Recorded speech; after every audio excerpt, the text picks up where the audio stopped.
Let me ask you a direct question.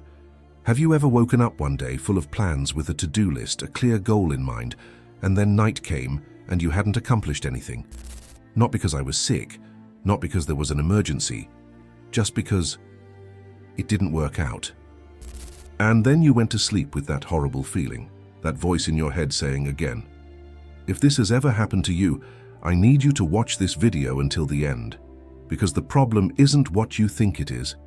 Laziness is not a lack of energy. The samurai knew this, and today the story of a young man will prove it to you in a way you'll never forget. Now answer me honestly. How many times have you tried to create a routine? Waking up early, working out, being productive, delivering results. How many times have you bought a course, downloaded a habit tracking app, watched motivational videos, or listened to a productivity podcast? And how many times has it lasted more than 2 weeks? If the answer embarrasses you, you're in the majority, the overwhelming majority.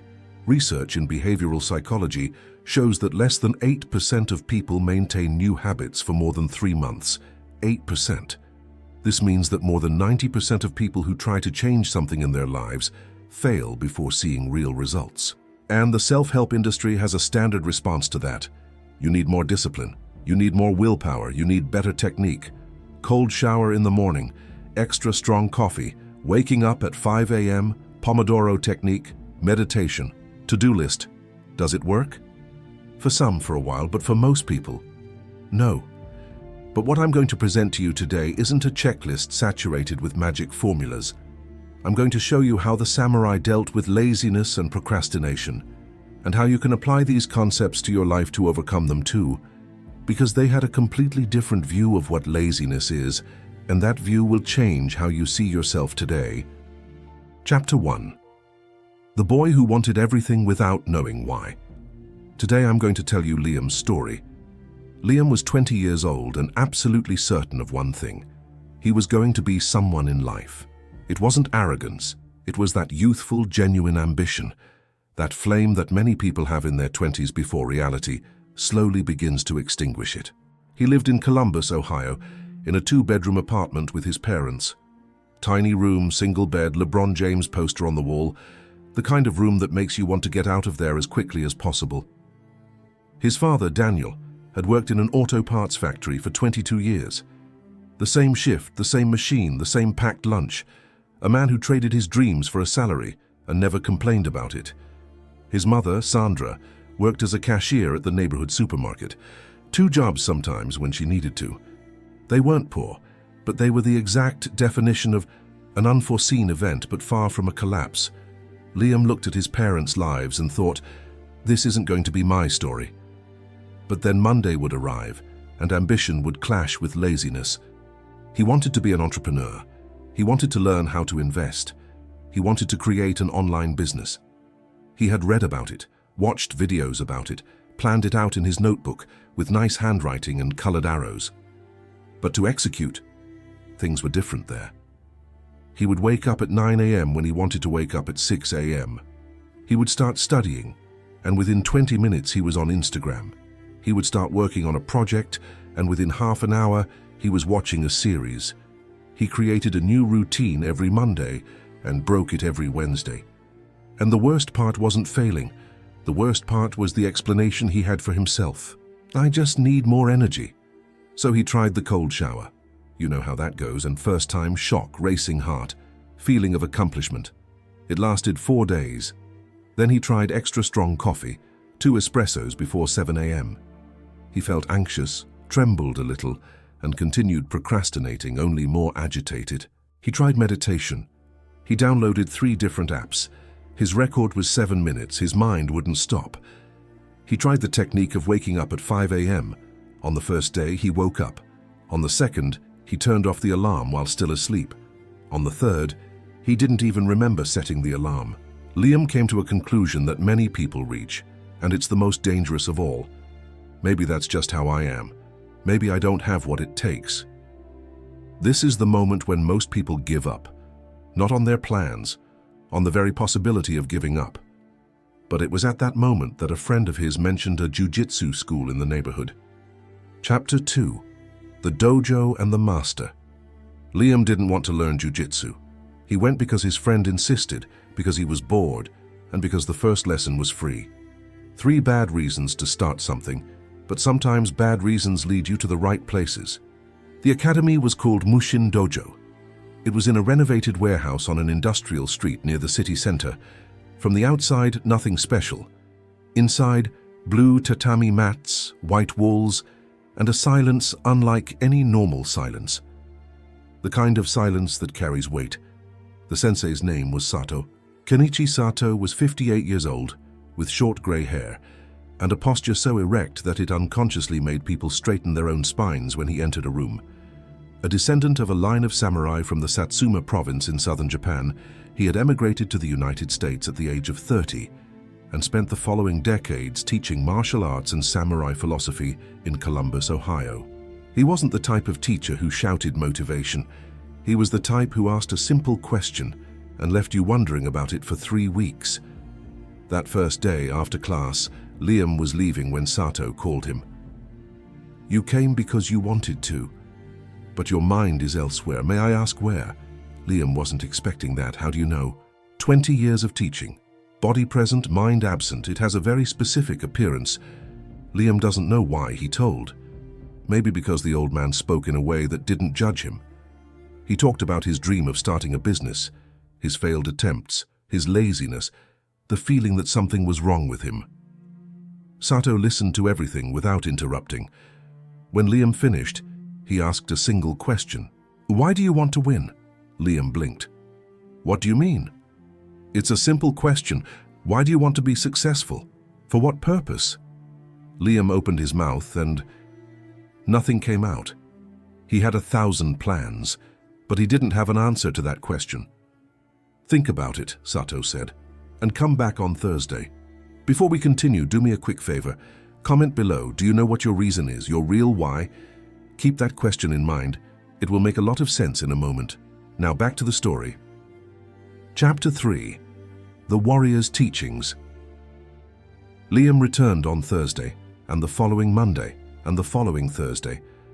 Not because I fell in love with jiu-jitsu right away, but because the conversations with Sato had a strange effect. It stirred something inside him that productivity techniques had never touched. One night after training, the two sat on the mat. Liam was exhausted. Sato seemed as calm as ever. "Sensei, how did the samurai deal with laziness?"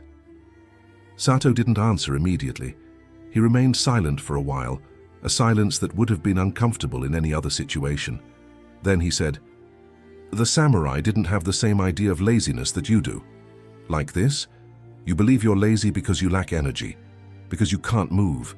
The samurai understood that this isn't laziness. This is a lack of purpose using the name of laziness." Liam remained quiet. A warrior without a mission cannot move, not because he is weak, but because the human body was built to conserve energy when there is no reason to expend it. Your nature is not flawed, Liam. Your brain is functioning exactly as it was designed. It's just that you haven't given it direction. It stayed inside Liam like a lump he couldn't swallow. But what about the techniques? The cold shower, waking up early, all that stuff everyone talks about. Sato gave a discreet smile, the kind of smile that holds patience. "Let me tell you something. In feudal Japan, samurai woke up before dawn every day.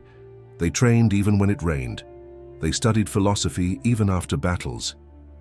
Do you know why they could do it? Because they knew they were going to die. Any day could be their last. This created a real sense of urgency, an urgency of purpose. But nobody will kill me if I don't wake up early. No, but time will kill you, and time is passing right now, while you wait to feel ready." In the following weeks, Sato taught Liam through the stories and principles that had guided Japanese warriors for centuries. The first lesson that really hooked Liam was about what the samurai called duty to move. Sato once explained, "There's an old saying that enthusiasm is like water in a kettle. It heats up quickly, but it also cools down quickly. Everyone who has ever tried to change knows this. The problem is that people try to keep the water hot through motivation. But motivation is external heat. It disappears when the source disappears." So how did the samurai solve this? He stopped depending on external heat and built an internal furnace through daily vows. Every day, before anything else, the samurai renewed his commitment to his purpose. He didn't wait to feel motivated. He aligned himself with what he had promised to be. Sato called this reigniting the furnace. It didn't have to be dramatic. It could be a moment of silence before starting the day. It could be a sentence written in a notebook. It could be looking at something that represented the why. The warrior who wakes up and says, "Today I will act in line with what I set out to be," that warrior doesn't need motivation. He already has direction, and direction moves the body when emotion doesn't. Liam started trying this. He wrote a sentence on a post-it note stuck to his bedroom wall. "I am someone who acts." Did it work? A little. It improved the mornings. But there were still days when the post-it note was just paper on the wall, because the root was still missing.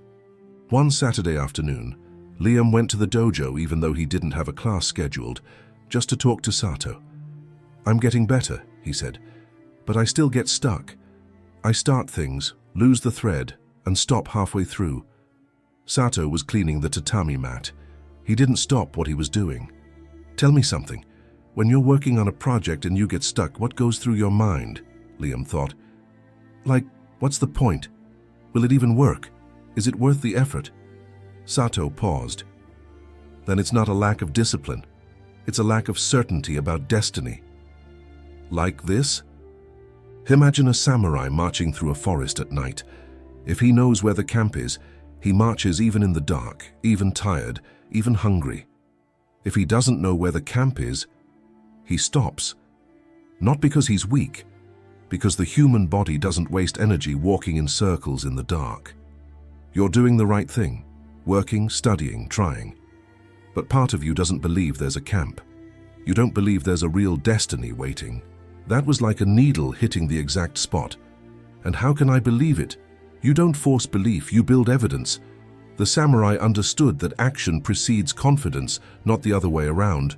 You don't act because you feel confident. You feel confident because you act. But it needs to be a small action. So small that failure is almost impossible.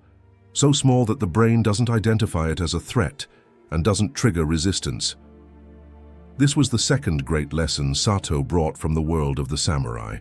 The idea of advancing like a caterpillar, 1 millimeter at a time, invisible to others but unstoppable in time.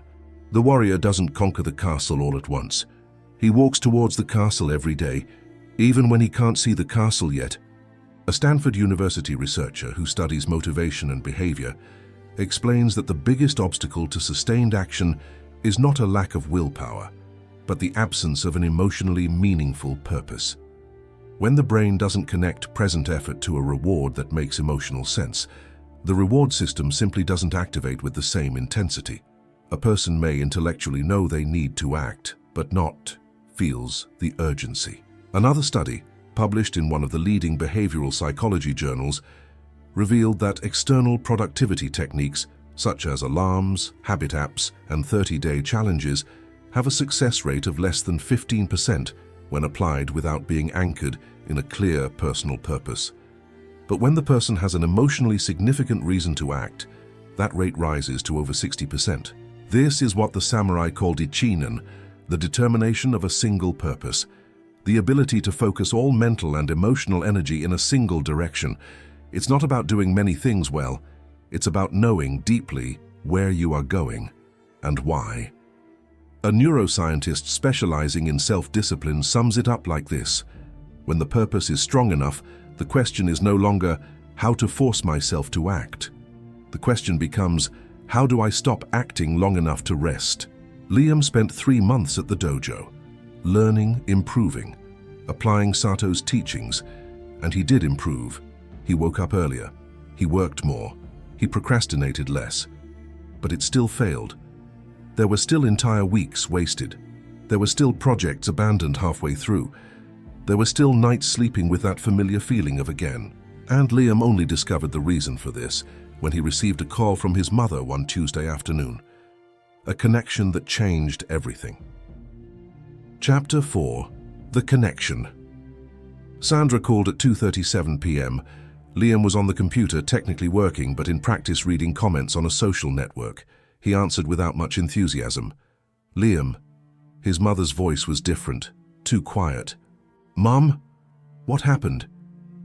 Son, I need to tell you something about your father. Daniel had gone to the doctor because of a persistent cough. A cough that had started months ago and that they had been putting off because doctor visits cost money and time that neither of them had to spare. The diagnosis came like those news stories you hear, but take a while to understand.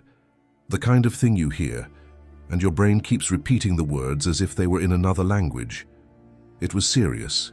It was treatable. But the treatment was expensive. And the basic health plan offered by the factory covered the bare minimum. Sandra was trying to keep her voice steady. Liam could see the effort in every word. How much does the complete treatment cost? He asked. She said the number. Liam stared at the computer screen for an unreadable amount of time. The comment feed was right there in front of him, frivolous and absurd in a way that had never been so obvious. I'll take care of it, he said. But those were just words, and he knew it. Because for the last 20 years, the difference between what he said he was going to do and what he actually did was precisely the problem. Chapter 5. Back to the dojo. That night, Liam went to the dojo after hours. Sato was alone organizing equipment. Liam told him everything. The old man listened in silence. When Liam finished, Sato remained quiet for a long moment. Then he said something Liam didn't expect. Now I understand why you were stuck. What do you mean? You spent months learning. You learned about duty, about action, about the caterpillar's journey. But all of that was like training with a wooden sword. You knew the techniques, but there was no real battle. Now there is. Liam kept staring at him. Sato, my father is ill. This isn't motivation, this is desperation. Yes. The old man nodded. And do you know the difference between despair and purpose? Break. Despair paralyzes you. Purpose moves you. What separates the two is one thing, clarity about what you can do now. Not about everything that needs to be done, just about what you can do now. The samurai had a teaching about this. They said that enthusiasm and a sense of duty can coexist with fear. The warrior who acts despite fear is braver than the warrior without fear, because fear is real, and he acts anyway. You have a reason now, a real reason. The question I asked you 3 months ago, why do you want to win? You had no answer. Now you do. Liam felt something stir within his chest. Not that effervescent Monday morning enthusiasm, something more solid, heavier, more real.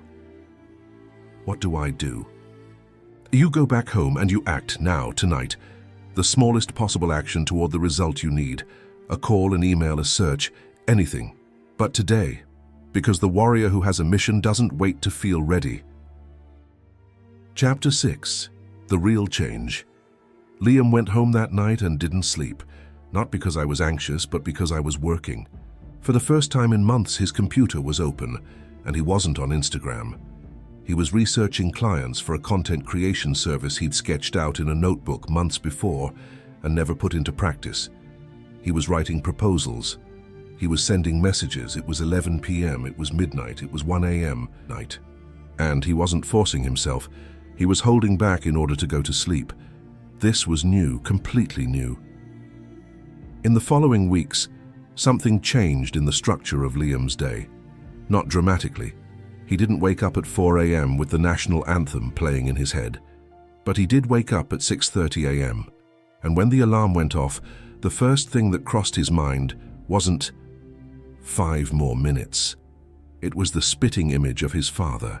This was the inner furnace that Sato had described. It wasn't the external heat of motivation. It was the heat of a reason that wouldn't be extinguished. He started taking on small clients for social media management. Really small ones. The neighborhood barbershop, the family restaurant, the clothing store. Each paying customer was proof, evidence that the camp existed, that the march through the dark forest had a destination. Sato kept a close eye on things. Every week, a quick chat before or after training. How are you? More tired than ever. Good sign. Why? Because you're using energy on something real. Laziness isn't a lack of energy. It's energy without direction. When direction appears, the energy follows. But it wasn't a straight line. For weeks, clients had been disappearing. There were days when he sent 20 proposals and received no response to any. There were nights when he shut down his computer with 0 results, and that old voice returned. "You can't. You'll never be able to." One of those nights, he called Sato. "I'm tired of trying." The old man was quiet for a moment. Then he said, "Have you ever heard of the caterpillar's lesson?" "You've already told me about this." "No, this one is different. It's about what happens inside the cocoon." Liam remained silent, listening. When the caterpillar is inside the cocoon transforming into a butterfly, it's not a pretty process. Inside, the cocoon is full of chaos. The caterpillar's body literally dissolves. It transforms into something that looks like destruction before it looks like evolution. If you opened the cocoon in the middle of the process, it would look like everything had gone wrong. You're inside the cocoon, Liam. What seems like defeat is transformation. The difference between the two is time. Liam kept it. And how do I know if I'm transforming myself or just wasting my time? Now you're calling me at 11 p.m. worried about the outcome instead of sleeping soundly, without a care in the world. That's the difference. The warrior inside the cocoon doesn't fully rest. He keeps moving, even if the movement seems chaotic on the outside. In one of the last training sessions before Sato's trip to Japan, the old man sat with Liam and talked about something he had been waiting for the right moment to share. "Do you know how the samurai maintained discipline in the long term? It wasn't through willpower, it was through what they called warrior identity." "What is that?" "It's when you stop trying to do things like a warrior and start being a warrior. It seems subtle, but the difference is enormous. When you try to do something, you might fail and stop. When you are something, failure is temporary because it doesn't erase who you are." In feudal Japan, the samurai who woke up and trained even when sick, even when tired, even when in pain, didn't do it because he had extra willpower. He did it because a samurai trains. That's what samurai do. There was no internal debate. Identity resolved things before the issue even arose. But how do I build this? Through small, consistent acts that prove to yourself who you are. Every time you act in line with what you promised to be, you're not just completing a task, you're voting for an identity, and when you vote enough, that identity wins. Did you send proposals even when you didn't want to? I sent. Did you really work on the bad days? In most cases. So you're building, brick by brick. A warrior isn't made in a day of battle. He's made in the 1,000 days of training before the battle. Chapter 7. The Moment of Truth. 4 months after his mother's call, Liam was sitting on the same sofa where he had received that news. Daniel was standing nearby, thinner. The treatment had begun. The bill that seemed impossible had started to be paid. Not miraculously. Client by client, project by project, day-to-day work that had seemed too small to make a difference. Sandra came in with coffee. She looked at Liam with an expression he couldn't quite describe. It wasn't just gratitude. It was something closer to recognition, to see someone you know becoming who they could always have been. "How did you manage that?" the father asked. Liam thought of a simple answer. "I finally knew why I needed it." Daniel didn't fully understand, but he nodded as if he understood more than he seemed. That night, Liam went to the dojo. Sato had returned from Japan. "Is the father all right?" "Improving. The treatment is working." Sato nodded. "And you?" Liam paused for a moment to consider an honest answer. "I understand now what you meant at the beginning. About the reason. I think I always knew what to do. I just didn't know why. Try. And now I know." "Yes," the old man paused, "and that will change. The reason will evolve. The father will get better, and life will go on, and it will seem that the urgency has lessened. When that happens, you will need to find the next level of purpose. Because the warrior who stops seeking the mission loses the thread. The mission needs to grow along with the man." "How do I know what the next mission is?" Sato looked at him with that smile that held patience. "That's the right question. And the fact that you're asking this question means you're ready to walk alone. But there's something I need to tell you. Liam's story doesn't end here. Because the real transformation wasn't about saving the father's treatment. That's what happened next, when the urgency lessened, when his father improved, when the crisis passed, and Liam discovered whether what he had built was real or just adrenaline. Those who only act during a crisis become paralyzed in times of calm. Those who have built an identity also remain calm. That's when you find out if the change is temporary or permanent. Soon you'll understand what you chose. Chapter 8. The Calm and the Real Test. 3 months later, Liam's father had completed the first phase of treatment. The doctors were cautiously optimistic. The crisis had passed, and with that, the urgency had also passed. Liam realized this one Saturday morning when the alarm went off at 6:30, and the first thing that came to mind wasn't his father's face. It was the warm duvet, the comfortable bed, the Saturday morning silence. That ancient voice appeared. "You can stay a little longer, the crisis is over, you deserve to rest."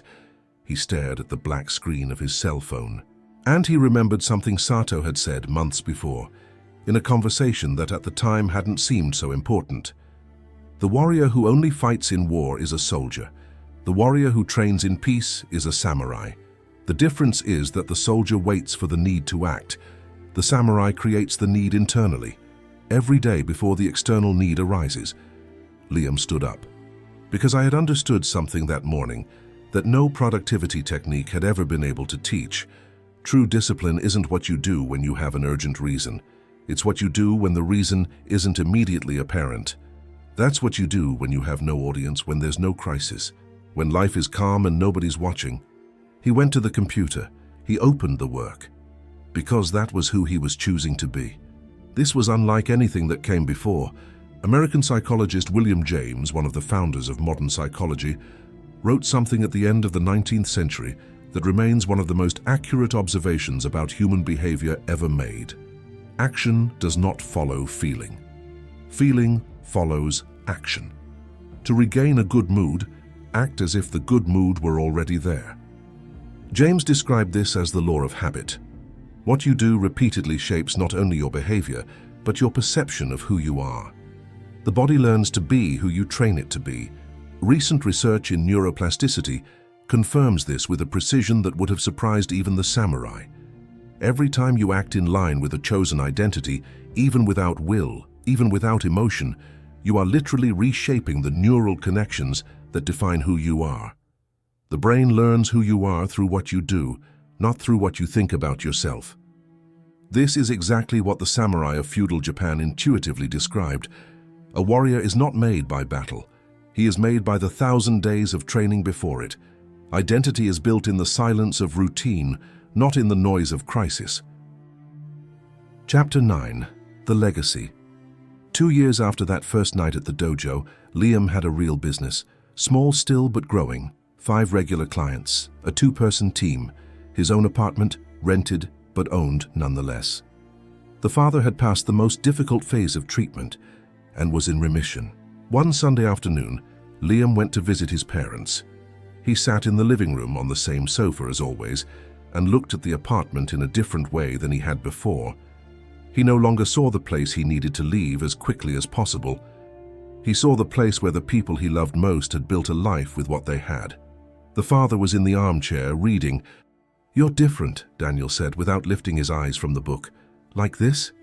You stopped moving differently. Before you seemed agitated, but still at the same time.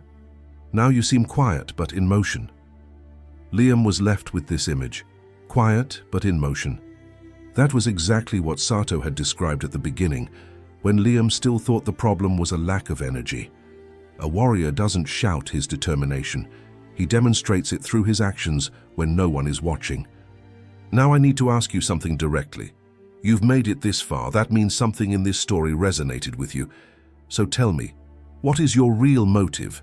Not the plan, not the goal, the reason, the why behind it all. Because if you don't have a clear reason, no technique will work for very long. Cold showers, 5 a.m. alarms, habit tracking apps, these are all tools, and a tool without a purpose is dead weight. What Liam learned, and what the samurai knew centuries ago, is that the laziness you feel isn't a weakness of character. It's a signal from your body saying, I don't know why I should move. Give your body a real reason. Not a pretty motivational poster reason, a reason that hurts when you think about it, a reason that won't let you sleep peacefully if you waste the day. And then, one step at a time, the smallest possible action. So small that failure is almost impossible, so small that the brain can't resist. Not perfect today. Today something because the warrior who acts imperfectly today is infinitely more powerful than the one who plans for perfection tomorrow. Before we wrap up, let me recap the main points of this video so you can take this information with you. First point, the laziness you feel isn't a lack of energy. It's a lack of purpose. The human body conserves energy when it doesn't have a clear direction. This isn't a flaw, it's design. Second point, motivation is external warmth. It disappears when the source disappears. What the samurai cultivated was an internal furnace, a daily alignment with what they promised to be, not waiting to feel like it. Renewing the commitment. Third point, act before you feel ready. Confidence doesn't come before action. It comes because of action. Every small act of giving is proof that you're placing your trust in your own identity. Fourth point, the real reason is what changes everything. Liam improved a little with the teachings, but he only changed completely when he had a reason that hurt him. Find yours. Fifth point, true discipline is what you do in calm times. Anyone can act in a crisis. The samurai acts when he doesn't need to. That's when his identity is tested and confirmed. If you enjoyed this content, do me a favor. Subscribe to the channel if you haven't already.